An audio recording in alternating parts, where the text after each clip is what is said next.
Welcome to block number 1, the mass balance basics. And as the name implies, we're going to be working with the fundamentals of mass balances. Now, I'm pretty sure that you may not be quite familiar with engineering overall because this is an introductory course, but for sure I can tell you that this is the basics not only for this course, but any other process engineering course. I'm talking about unit operations, plant control, design, I'm talking about maybe heat transfer, momentum transfer, I'm talking about pumping, maybe I'm also covering a little bit on reactors and so on. If you understand a lot of the things that we're going to be solving right now, you're going to have a great advantage. Now, let's check out the actual content. And I really want to cover more my comments and tips.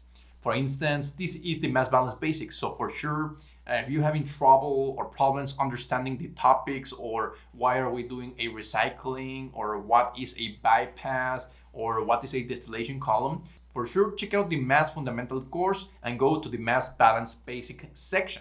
Not only that, guys, I really want to let you know that most of the problems are a little bit lengthy, meaning that they take their time. So if you're going to sit down and study from here, ensure to make a proper study schedule. For instance, the very first problem takes 18 minutes.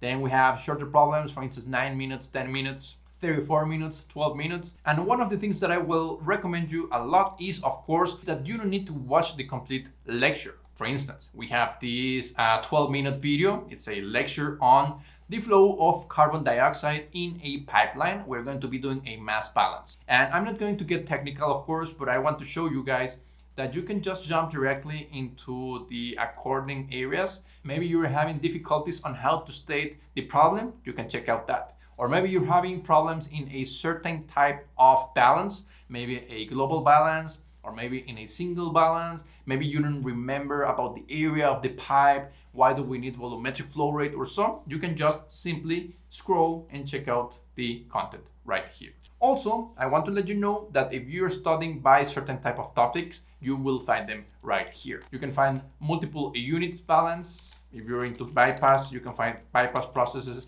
If you are into reaction, we can find reaction mass balances. If you are into chemical equilibrium, you can find them as well. If we're talking about stoichiometry, we can find it as well. Maybe we want to check out on the topic of extent of reaction, and you will find it right here. So for sure, you can find a lot of practice problems that have the content that you need.